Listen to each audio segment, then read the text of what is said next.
Today we are discussing Cobweb, the 2023 movie that was recommended to me by a dear friend and Twitch viewer, and one I had seen rated favourably online. It's not even out the cinemas yet, nor has it been digitally released outside of America, so it's a very new film, it's very fresh. Sure, IMDb has it listed as a 6-star film out of 10, but that's still an above average score, and I love realistic, non-inflated scores, so let's give it a go.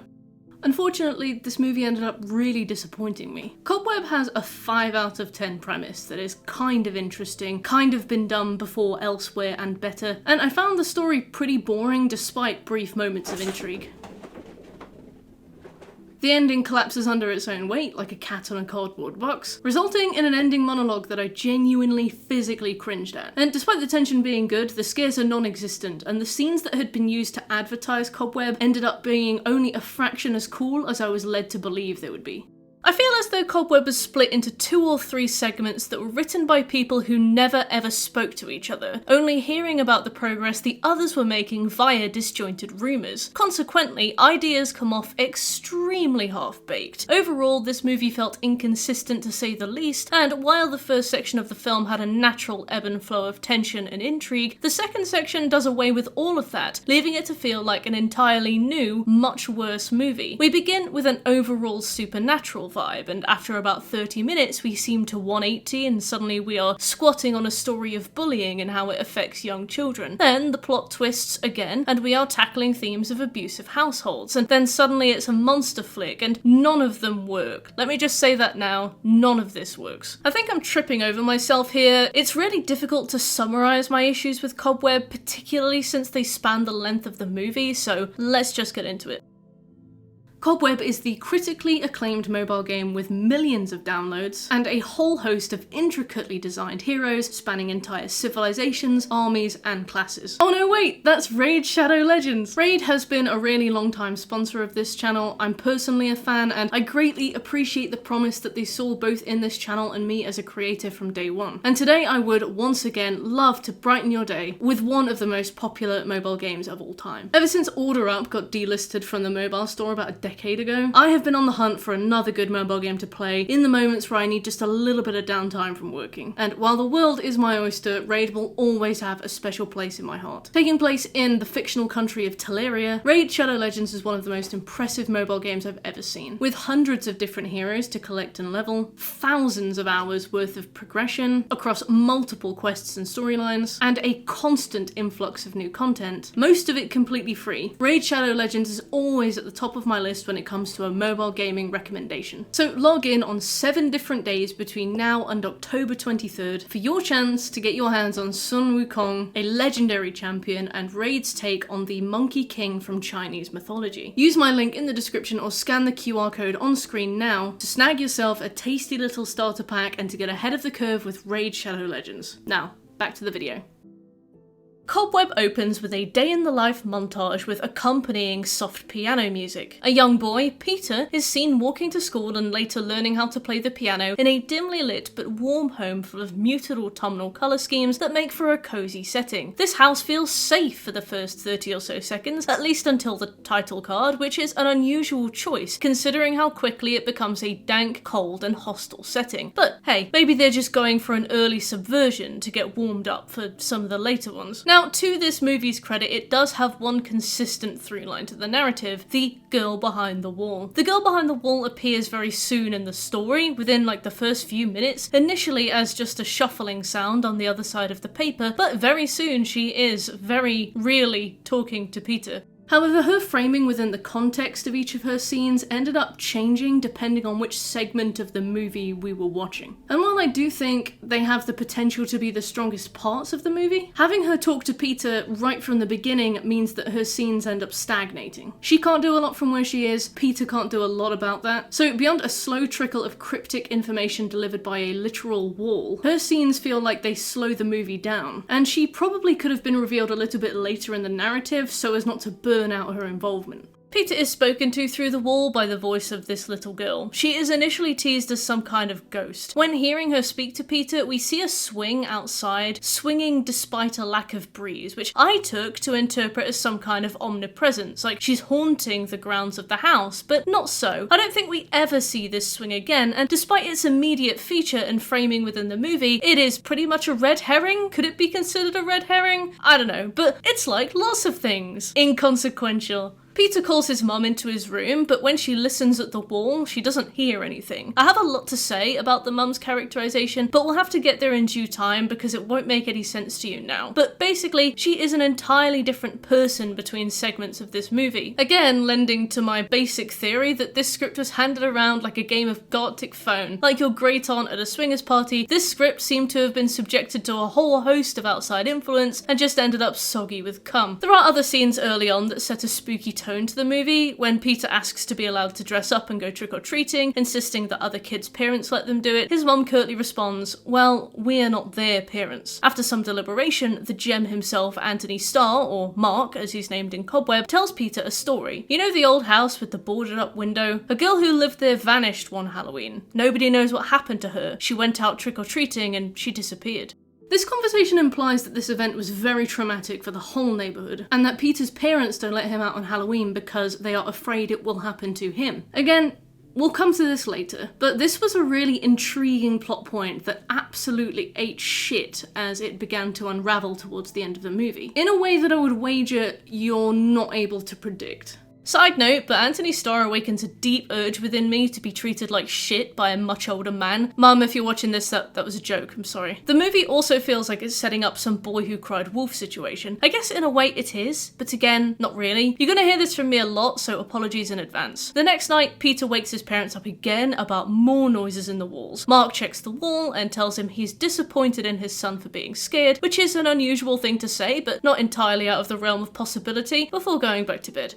At this point in the movie, I felt as if they were setting up some kind of haunting that was clearly being telegraphed to Peter, but his parents wouldn't recognise until it was too late. Maybe introducing a theme about believing children, hearing and responding to obvious cries for help, etc., but again, this isn't where the movie goes. Deciding that the issue must be rats, Mark grabs some rat poison and leaves it around the house. The two comment that it's sweet, it smells like cinnamon, at which point Mark cryptically comments, "Be careful, not everything is as sweet as it seems," which is just really fucking left field. It was a really awkwardly written comment, definitely intended to draw our attention to the flavour of the rat poison for later, but this scene alone foreshadows the use of rat poisons, but it comes off ham-fistedly cringe. You could go far subtler than this, I think, and just kind of linger on the rat poison or something. Clearly displaying cinnamon-scented or something like that, you know. You don't have to dress it up, it doesn't have to have bells and whistles, but I feel like as a screenwriter, you can at least expect that your viewers are watching a scene. They will probably notice it. If a viewer isn't watching the scene, then that's on them. You don't have to pick it up for them. But at the same time, if they don't notice it, take it from me. But the payoff from the scene really doesn't matter so much that missing this detail would be an issue.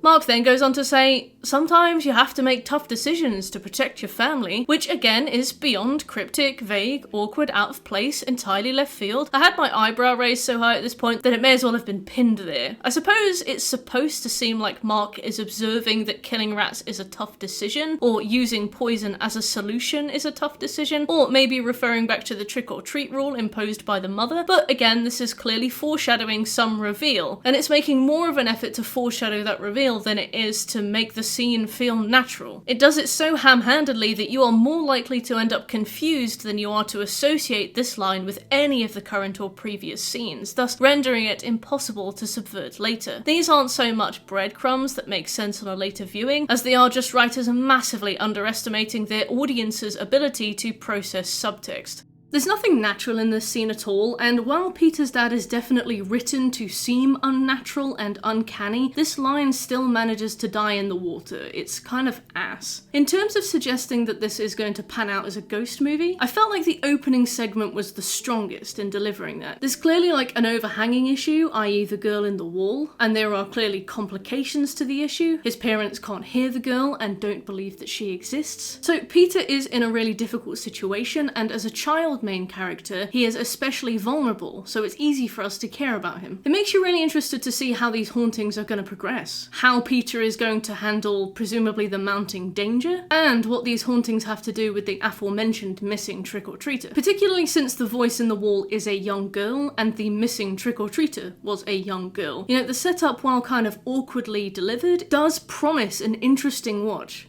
Soon, however, we have our final implication of a haunted house, just before the movie drops this idea totally, diverting in a completely different direction from here on. In Peter's class, his teacher, Miss Devine, is reading a story as she paces back and forth across the classroom. All of the kids get to draw scary pictures for Halloween, so they're all drawing like monsters and stuff, you know, cute things. But she glances down at Peter's desk and sees him drawing unusually sober drawings. A boy hiding in his bed, a light on the wall calling for help. Concerned, she goes straight to Peter's house to knock on the door. This is where we see this first unusually jarring shift in character of Peter's mum, who answers the door very briskly. She's uninviting, she's eerie, she's weird. She coldly shuts down all of Devine's questions about Peter's well-being, commenting that he just has an overactive imagination. But she appreciates the concern. And that's really where the supernatural element ends, because we move on to the segment that made me feel like it's going to be a movie about bullying. So throughout the beginning of the movie, we saw Peter getting bullied at school, which seems like a common backdrop to the lives of a lot of kids in horror movies, so I wasn't sure what to make of it at first. The bully is called Brian, and he's clearly just a spoilt little shit that bullies Peter for no reason that we know. Just a bully, you know? While Peter is especially quiet in class, he does seem to have Brian's full, undivided, angry attention. Did Peter become quiet because of sustained bullying? Was he originally quite an extroverted child? Is there a particular reason that Peter caught Brian's attention, or is Brian just a run-of-the-mill bully? We never really know, and it's not explored sufficiently. Not that we need to justify a reason for bullying, sometimes bullying just happens, sometimes people are just shitheads, but more because we're missing a really key opportunity to learn more about Peter and the people who impact his life. Especially since, as the movie drops the supernatural angle, I feel like it begins to imply that Peter's bullying has more relevance than was initially implied. And in this light, the voice behind the wall begins to take more of a devil on the shoulder role for Peter. She starts to like egg Peter on, fill him with like the visage of confidence, and it starts to imply that Peter's parents can't hear anything behind the wall, not because she's hiding for them or because she's a ghost, but because she's not real, but rather a manifestation of Peter's growing urge to fight back, born from loneliness and just the desperate need for a friend.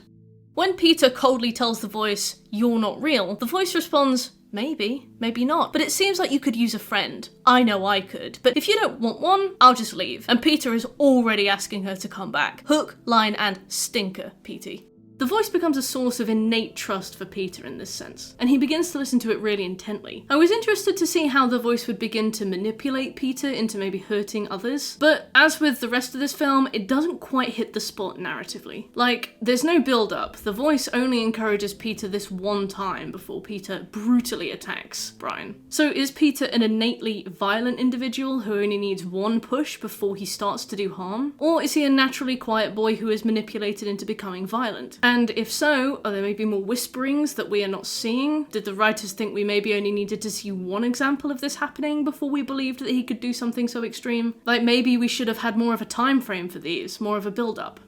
Because not only is the payoff immediately presented to us within the next few minutes, dissolving any possible doubt about Peter's manipulation, but it is also basically dropped after this point. The next day, the class is painting pumpkins. Miss Devine comes over to see Peter's pumpkin like, "This is great, what's his name?" Peter responds, "Hector," and we see Brian, the school bully, take notice of this interaction. When the scene changes, we see a shot of Hector sitting alone with Peter at lunch. Brian soon comes over, tripping up Peter and smashing Hector to pieces. And so I felt like sleeper Agent Evil Peter was in the works, especially since later that night the voice in the walls tells him, "I believe in you, Peter. I bet you could stand up to him if you just tried." Now, despite Brian making Peter a replacement pumpkin and getting laughed at by his entire class for doing so, Peter has clearly been touched by this brief feeling of trust and support. He stalks Brian through the school before shoving him down the stairs, resulting in some brutal leg snapping. It is so abrupt that it is basically top-notch comedic timing. Peter gets expelled for this too. No no second chances despite his supposed streak of immaculate behaviour. When he gets back home, his dad is like, "We are not a family who solves our problems with violence." And I was like, okay, awesome, stunning. I feel like I can see where this is going. I'm in the seat for this now. This is some ode to Jason-style silent killer child who snaps young and finds himself bouncing off basic social convention into the ball pit of stabby murder. Like, he's definitely going to kill his parents and everybody who's ever wronged him, and Miss Divine is going to stop him or die trying. And while it was a shame that the supernatural element teased in the first segment of the movie seemed to be entirely abandoned at this point, this separate premise also had promise of its own. Like, to split the two and watch them unfold as two entirely separate pieces of media would have made for two pretty distinctly interesting ideas each, albeit with, again, some very awkward dialogue. And yet, together, it just didn't work. It's like layering a lasagna with antifreeze or like beds of nails. Two entirely different worlds clashing when separately they probably could be serviceable. Italian food and garage paraphernalia don't necessarily go hand in hand, or so I've heard. But together, they felt clustered and kind of in opposition to each other. They felt like estranged siblings, or like when you need to take the bins out but you just have a high heel and a bunny slipper on. Like, it doesn't work. But no matter, because we are about to move on to the segment that made me feel like it's gonna be a movie about abusive homes. With zero warning, the themes, direction, and tone of this movie completely flip again for a second time. When the mum accidentally lets slip about the weird painting Peter did in the first segment, we realise that she has been intentionally keeping this hidden from Peter's father because, as we are about to learn, the man is an absolute lunatic. He decides to ground Peter, and despite the mum's tearful protests, he sends Peter to the basement. And we get this scene where he drags an appliance away from the kitchen wall to reveal this tiny door. Like an Alice in Wonderland door in the wall, just this caricaturish, sudden display of an obscenely twisted home life entirely out of nowhere. And like, Lizzie Kaplan and Anthony Starr are both really fucking great actors. I was super excited when I saw both of them in the cast. And to their credit, they did blow their roles out of the park. Just unfortunately, the park is a strip of grass dying in the sun along the side of a motorway slip road. This segment of the movie allows them to flex their acting muscles, and again, in their credit, they absolutely do. They take their parts in this movie absolutely seriously, and they are completely responsible for this film being as good as it is, hands down. If these parents hadn't played their roles so well, this film would have fallen apart like a house of cards. It would have been 10 times worse. And especially as Mark begins to show his either new or previously unrevealed nature, which sits somewhere between classic abuser and Patrick Bateman. You can see Anthony Starr is rolling with this the best he can. Especially when this movie comes with so many changes in tone. Having a weird dad who says weird shit while you're laying rat poison suddenly becomes some screaming monster who throws his son in the basement like a cartoon villain takes some real chops to pull off. So kudos to them. Mark shoves Peter into the basement, announcing, "We're doing this because we love you," and it is so batty. Whoever wrote this section of the Gartic Phone pass-around script definitely ran away with their assigned themes. This made everyone in the group chat take pause and ask what the fuck is going on. While the family is a bit weird, yes, this felt pretty random. It was an absurd pivot of storytelling that I initially tried to justify with things like, well, maybe it's foreshadowed by Peter being a weird kid with a lot of repressed anger, or maybe this is why he struggles to make friends. Or maybe it's why he's imagining a voice in the wall that's speaking to him. But even with that, I couldn't find a tangible link between any of the themes up until now that felt natural or legitimate. This just didn't connect well with the rest of the movie. And if you took this out, literally like the third quarter of the entire film, the ending would probably still not be worse than it is, if you can imagine.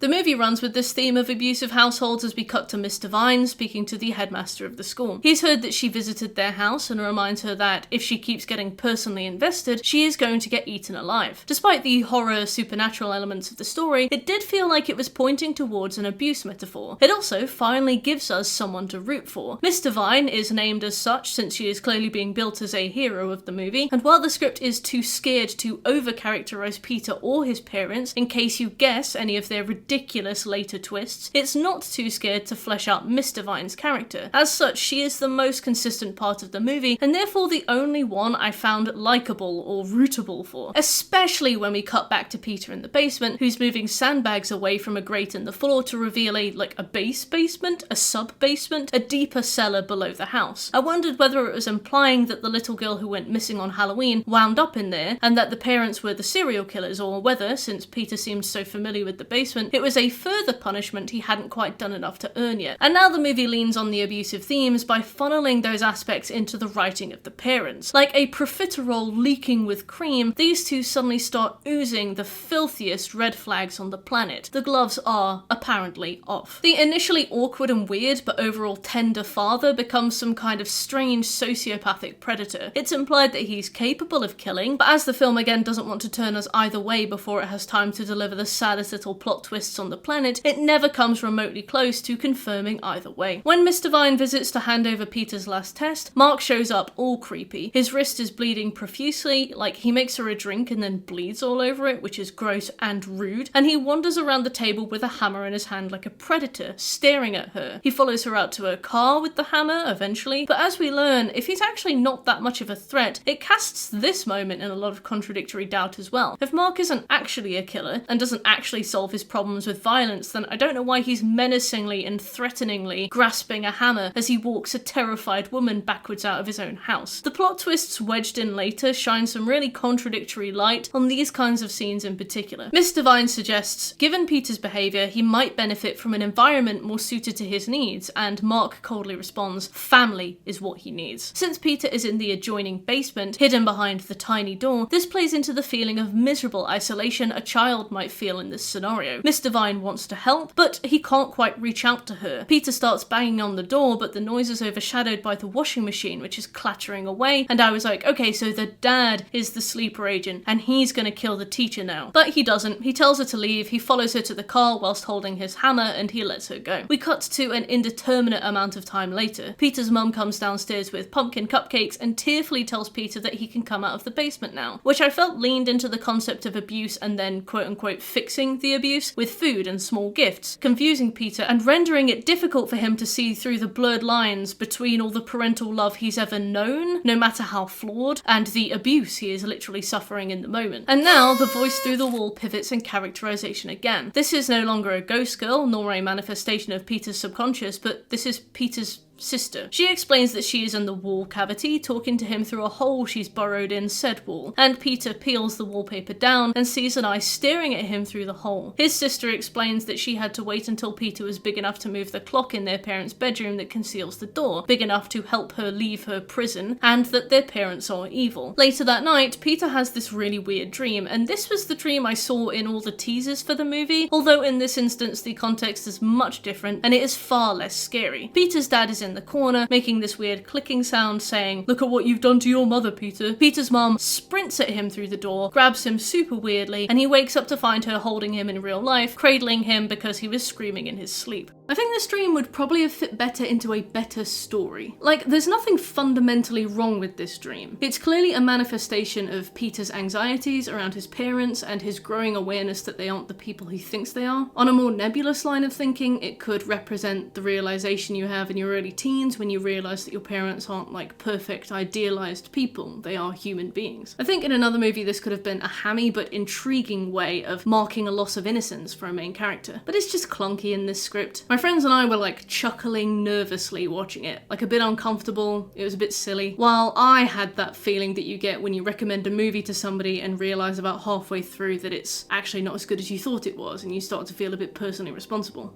Peter's newfound sister tells him, once they've had enough of me, they'll kill me, and then they'll put you in the wall. They've already killed people, Peter. You need to see what's buried in the garden. You need to dig there. I'll tell you where. As promised, Peter digs and soon finds the skeleton of the little girl that went missing that one Halloween. And the whole time he was digging this up, I was thinking, well, if the parents know where the missing girl is, and they know what the problem was on that Halloween, then why do they stop Peter from going out trick-or-treating? Like, he lives in the most dangerous house on the street. Knocking knocking on anyone else's door is clearly going to be a much safer approach. Why did we have that plot point about the parents being too scared to let Peter roam on Halloween and just get some sweets? This makes no sense. Almost caught by his mother in his subterraneous scrounging, Peter distracts her with the prospect of pumpkin carving before running upstairs to try and call Miss Devine for help. We see this shot of Peter's mum going absolutely nuts on this pumpkin. Peter is caught in the act of calling Miss Devine to ask for help. Despite having a phone on a cord, Peter stands and faces the phone while he's calling Miss Devine instead of turning to keep watch out of the wide open bedroom door behind him. Naturally, this gives his mum the option to appear right behind him in a small jump scare. She remarks, "You called a stranger? She doesn't know what's best for you. She doesn't love you like me and your father do." It's at this point that she discovers the hole in the wall in Peter's room, and I guess in her mind, this really puts the pieces together of the voice in the wall after all, confirming to us that the voice itself does exist and isn't a manifestation of Peter's subconscious. There is indeed an actual little girl in the wall. "No," she says. "What did she tell you? Whatever happens now will be your fault." And this just raised a ton of questions for me. Why did she doubt a girl's voice was in the walls when she knows that there is a girl trapped in the walls? Did it never occur to her that the extremely strong, intelligent, and malicious daughter she has trapped in the walls can potentially crawl through the wall cavity and start harassing Peter? Why was there so much resistance to what Peter was telling them? Why didn't the drawing he did alert the parents that there was an issue? Surely they would hear his story and put any of these pieces together, considering their very potent fear of the child in the walls. His parents are so controlling. It made no sense for them to be actively ignorant of the behaviour of both of their children. And why are Peter's parents so hell-bent on him not understanding anything about the situation? They've already decided that they're going to isolate him from the outside world and homeschool him. Surely there's no loss in sitting him down at this point and saying that his sister is trapped in the walls because she's an evil murdering monster.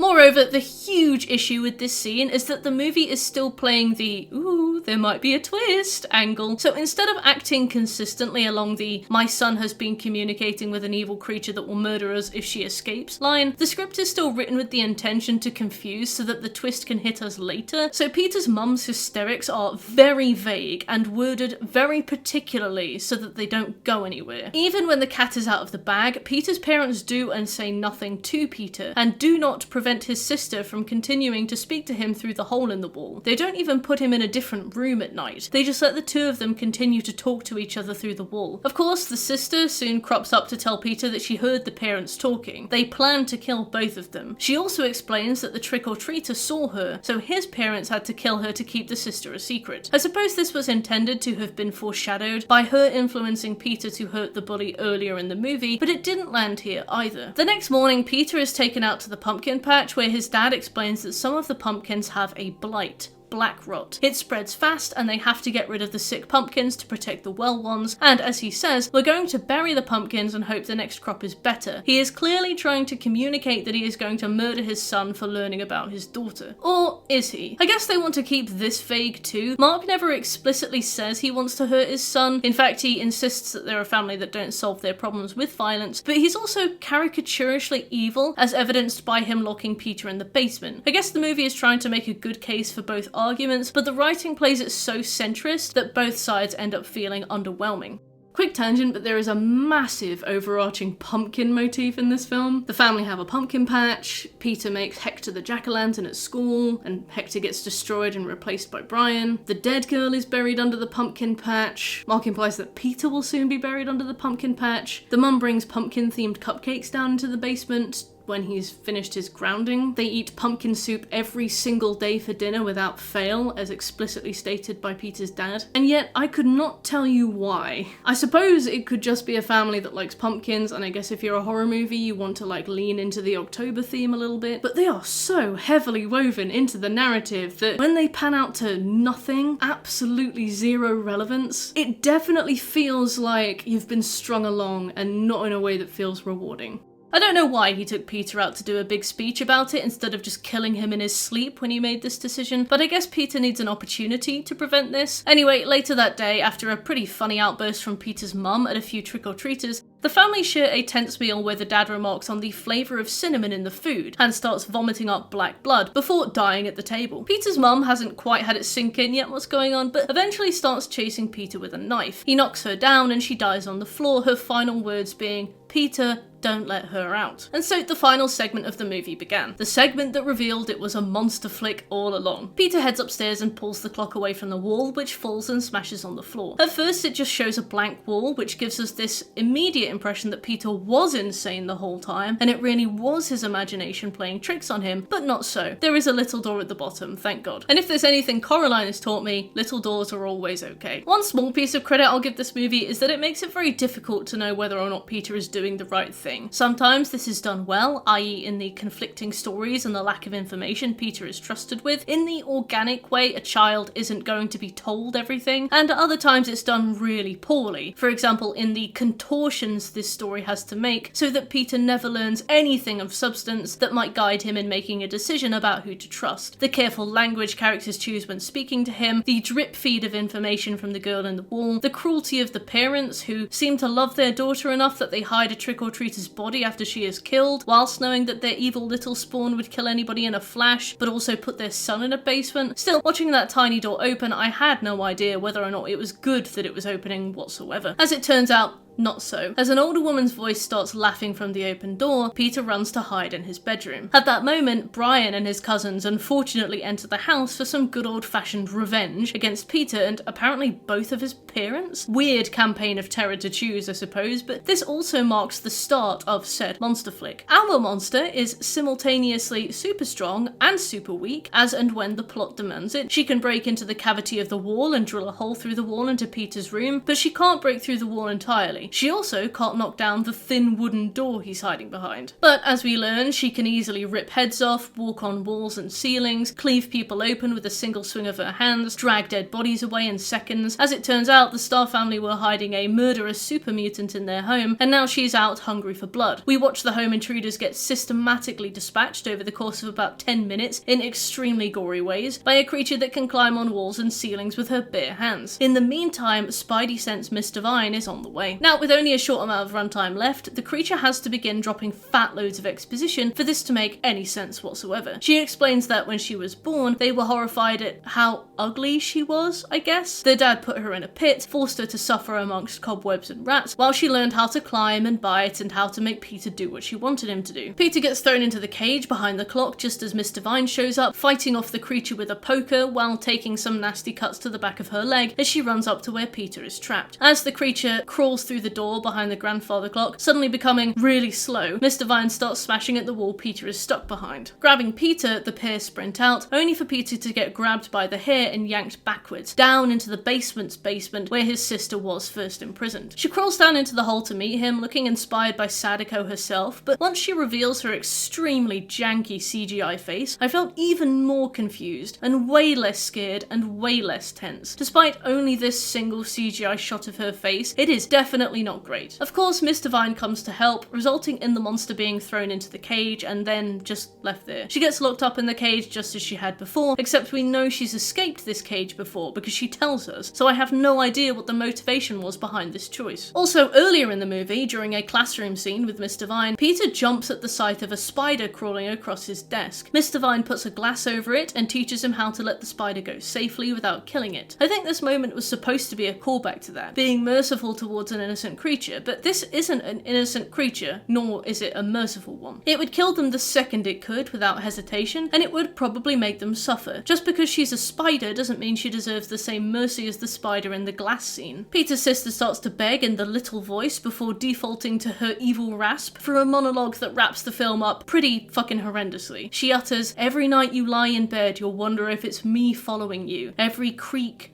groan, tap, every shadow. And we, the viewer, see visuals of spiders crawling everywhere, and in this vision she appears behind Peter to say, "I will always be with you." The closest I could assume was that she represents his trauma and his link to the house, but I just don't think it was exceptionally well written to set this up. And overall, I just didn't like this movie. It spent far too long switching from horror movie format to horror movie format, eventually wrangling in a final pivot in the last 20 minutes that does nothing but confuse and dissatisfy. Why did it shunt from theme to theme, producing several undercooked ideas instead of one solidly cooked idea? Why did they keep her alive all this time, especially knowing that she was so dangerous? I've said this before, but why didn't they twig that the girl's voice in the wall was, you know, the girl they were keeping in the wall? How was the mum managing to feed the daughter every day without getting torn to shreds? Why did she only have super strength when the plot demanded it? Why did she want to kill Peter when he wasn't responsible for her situation? Bit crass, but why did the parents keep her alive in the house, knowing what she was capable of? If her parents really are the psychopaths they're clearly characterized to be, comfortable at the thought of killing Peter for discovering the secret, surely they wouldn't think twice about killing her? And why were we so heavy on a pumpkin motif that wasn't linked to anything beyond the location of a dead body? Overall, I would give this movie the fattest swerve. Often, when movies make zero sense, they can be held up by being a lot of silly fun. Like, we'll be looking at Terrifier in a few weeks, and I mean, it's not as nonsensical as this film, but it's definitely off the wall. But whatever occasional plot holes that movie has absolutely do not matter in the grand scheme of things, being that it is woefully silly fun, and a really enjoyable film. Cobweb isn't a fun movie, it's not a consistent one, and I'd argue Miss Devine is the only character to appreciate on any level. The parents have got such a potential to be the coolest horror movie couple in recent years, but they end up dying early enough before things really get cooking that they die with personalities that feel incomplete. They are super contradictory, super inconsistent, and while they did have a glimmer of promise, moments where I would have definitely have loved them for it, either in a good or bad way, they end up being some of the vaguest characterized characters in horror. And this wasn't in a way that felt mysterious and cool, it was in a way that felt frustrating, vapid, and poorly written. Especially to bring Anthony Starr on board, Mr. Creepy himself. He clearly did the best with the script that he was given, but no human could pull off the kinds of bizarro scenes he ended up having to pull off. Watching him utter, "Not everything is as sweet as it seems," whilst putting down rat poison in his upstairs corridor, brought with it the same exhaustion as a 5-kilometer run. I felt weary. This movie made me feel weary. Sometimes stories that shunt from genre to genre can be really worthwhile. They're not always perfect, but like Cabin in the Woods straddling the line between sci-fi and horror without ever really overlapping, or the sudden narrative turn taken by World's End, it is possible to make a movie that skips between genres. It is a good way to subvert themes and expectations, whilst also parodying some typical assumptions a moviegoer might have. However, it just doesn't work with Cobweb. Trying to do several 180 turns throughout the course of a movie just has you spinning until you're dizzy. The reveals, usually the subversions of the expectations you've been building, feel dissatisfying. They're not clever subversions, making you see past events differently. They're more like scrubbing the whiteboard and starting fresh every 20 minutes. Characters will be entirely different between segments of the movie. Things are not foreshadowed in a way that makes reveals feel weighty and like they'd been creeping over our shoulders the whole time. The story just picks up and drops whatever shit it wants as it goes. The fact that the monster said she had escaped the basement before is entirely ignored. That's where she is now. Not like they could have just filled it with water and drowned her or something, dropped in some petrol and a lit match. You could argue that she isn't so much a physical creature as she is a metaphorical one, the living manifestation of skeletons in the closet coming back to bite the son for the sins of the father, and being dramatically destructive in the process, but there's also not enough of an exploration of the father there to have that make sense. Ultimately, Cobweb was massively disappointing, and thank you for watching. So this was one of the 31 Halloween videos I did for patrons only. That's right, over on my Patreon right now there are going to be 31 reviews released for every single day of October 2023. If you're watching after October 2023, they're all there. Some of them will remain patron only, but some of them like this, like the ones I'm more proud of, will come onto YouTube in due time, so keep an eye out for those. And if you want to see the rest of them, check out my Patreon in the link below. But otherwise, thank you very much, and I will see you in the next video.